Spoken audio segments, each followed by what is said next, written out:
Assalamu alaikum wa rahmatullahi wa barakatuhu. Maintenant que le cadre est posé, à l'aide des 6 introductions, nous allons maintenant prendre le chemin vers Allah. Sachez que la spiritualité est un large domaine. Nous allons commencer par ce qui se nomme en arabe as-sayr ilallah, le cheminement vers Allah. En réalité, c'est un voyage vers le Créateur avec ton cœur. Ce voyage va parfaire le rôle pour lequel tu existes. Ton rôle ici-bas est d'être un serviteur, abd. Tu vas parfaire ce sentiment interne que tu es vraiment un serviteur du Très-Haut. Ce sentiment se nomme en arabe al-ubudiyya. Tu ressentiras un bonheur sans pareil, car plus nous nous rapprochons du rôle pour lequel nous existons, plus notre joie est grande dans nos poitrines. Rien d'étonnant, ce bonheur vient d'Allah. Car plus tu te vêtiras des caractéristiques du serviteur qu'il aime et agrée, plus tu te rapproches de lui. Et plus tu te rapproches de lui, plus il déverse sur toi ses bienfaits. Et les plus grands bienfaits sont les bienfaits internes. Car si tu te sens proche du Créateur, quelle que soit ta situation sociale, financière, conjugale, tu nageras dans un bonheur interne sans pareil. Comme disaient certains pieux prédécesseurs, si les rois ainsi que leurs enfants prenaient connaissance de ce dont nous jouissons dans nos poitrines comme plaisir et bienfait, ils nous combattraient à l'épée. Et nous développerons sur ce point en temps venu, Inch'Allah. Ibn Rajab a dit dans son ouvrage Al-Mahajjatu fi Sayri Dulja, ce cheminement fait parvenir le serviteur à son Créateur. Celui qui ne connaît pas le chemin vers Allah ne l'empruntera pas pour arriver à lui. Lui et les bestiaux sont alors semblables. Il a dit aussi, le chemin qui mène à Allah est unique, c'est la voie droite. Les autres voies sont les voies du diable. Celui qui les emprunte, elles le détourneront d'Allah. Cheikh Al-Usaymi, qu'Allah lui fasse miséricorde, dans l'explication du recueil évoqué précédemment, définit le cheminement vers Allah comme étant le fait de s'engager dans la voie droite, ce qui revient à suivre le prophète sallallahu alayhi wa sallam, tout en rendant véridique le Coran et en pratiquant l'islam. Il dit aussi que les étapes de ce parcours se nomment en arabe manazil. Ce sont les étapes de la voie droite. Chaque étape permet de réaliser ce qu'Allah agrée. Ceci car chaque étape fait partie des adorations du cœur, telles que la sincérité, l'amour d'Allah, l'espoir en lui, la crainte et plusieurs autres. Elles sont-elles des lieux où le voyageur va s'arrêter au cours de son voyage afin de se ressourcer. Ils vont se ressourcer par des choses qui vont les renforcer et qui vont les aider à poursuivre leur voyage. Ils vont donc prendre de ce qui va les renforcer afin d'arriver à Allah. Abu Ismail al-Harawi a écrit dans ce domaine son ouvrage Manazil as-Sa'ilin. Et Ibn al-Qayyim a expliqué cet ouvrage dans son ouvrage bénéfique qui se nomme Madarij as-Salikin, signifiant les étapes de ceux qui cheminent vers Allah. Sachez que ce voyage ne s'effectue qu'avec le cœur et non avec les membres.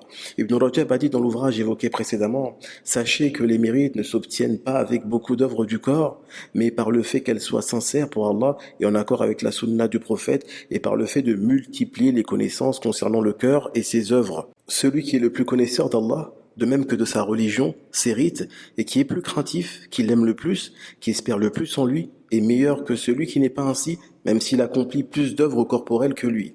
Dans ce sens, le messager d'Allah, sallallahu alayhi wa sallam, a dit « Faites de votre mieux et sachez qu'aucun d'entre vous ne sera introduit au paradis de par ses œuvres. Les œuvres les plus aimées auprès d'Allah sont les plus constantes, même si elles sont en petite quantité, rapportées par l'imam Muslim. Donc il a ordonné d'être modéré dans les œuvres corporelles, mais d'être constant dans celles-ci, même si elles sont en petite quantité. Nous comprenons de son propos que d'œuvrer en ressentant que l'on accomplit ce qu'Allah aime est plus important que l'œuvre elle-même. Il est rapporté aussi de certains pieux prédécesseurs qui ont dit qu'Abu Bakr as-Siddiq, qu'Allah l'agrée, ne les a pas surpassés par la grande quantité de jeûnes et de prières, mais par quelque chose qui a pris place dans sa poitrine. Vous avez donc compris que ce voyage consistera à parcourir le droit chemin qui mène à Allah, et ceci avec son cœur. S'arrêter à chaque étape afin d'abreuver et approvisionner son cœur de ce qu'offre cette étape comme apport bénéfique et de vider ce cœur de ce qui est mauvais. Donc le cœur sera renforcé par ce qui est utile et vidé de ce qui est nocif. Par exemple, lorsque nous passerons par l'étape de la sincérité, nous allons remplir nos cœurs de sincérité et vider le cœur de ce qui s'y oppose, tel que l'ostentation, vouloir un bienfait mondain de par ses œuvres, ainsi que l'hypocrisie. Et lorsque nous passerons par l'étape de la modestie, nous allons remplir nos cœurs de modestie et vider le cœur de l'orgueil. Il en sera ainsi pour chaque étape, Inch'Allah. Il faut donc valider chaque étape afin de parvenir à Allah. Cependant, comme l'évoque Ibn al-Qayyim dans son ouvrage Madarij as-Salikin, respecter l'ordre n'est pas obligatoire. Chacun évolue selon ses besoins. Une précision importante à apporter, Et que lorsque nous disons que ce voyage s'effectue par le cœur, cela ne signifie pas qu'il n'y a pas d'adoration corporelle à effectuer, telle que la prière, le jeûne et ce qui s'ensuit. Non, cela signifie que ce rapprochement n'est pas un rapprochement physique, mais c'est un rapprochement spirituel. C'est le cœur qui sentira qu'il se rapproche de son Créateur jusqu'à se sentir proche de lui, et non le corps. À cet effet, Ibn Rajab, dans le même ouvrage cité précédemment, a dit « Parvenir à Allah dans cette vie signifie que les cœurs arrivent à atteindre sa connaissance. Et dès qu'ils atteignent sa connaissance, ils l'aiment et s'habituent à lui. Et ils le trouvent proche, et ils trouvent qu'ils exaucent leurs invocations. » Fin de son propos. Donc le cheminement se fait avec le cœur. Cependant, les œuvres physiques relèvent de la plus grande importance, car elles sont les résultantes de ce qu'il y a dans le cœur, l'épreuve de notre amour pour Allah, notre espoir en lui, notre crainte, notre sincérité, et d'autres œuvres présentes dans le cœur.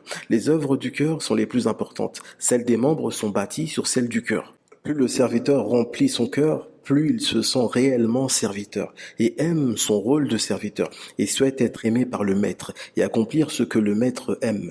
C'est pour cette raison que ceux qui posent la question « est-ce que ceci est une sunna ou une obligation ?» dans le but de ne pas le faire, ont une faible robodiyya. Ils ont un faible sentiment de servitude. Ce sentiment d'être un serviteur n'est pas assez fort chez eux. Car le prophète, sallallahu alayhi wa sallam, a dit, dans un hadith saint, un hadith qudsi, Allah a dit, mon serviteur ne cesse de se rapprocher de moi avec les œuvres non obligatoires jusqu'à ce que je l'aime.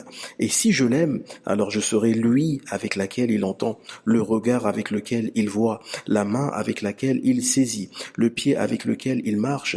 S'il me demande, je lui donnerai. S'il me demande protection, je le protégerai, rapporté par l'imam al-Bukhari.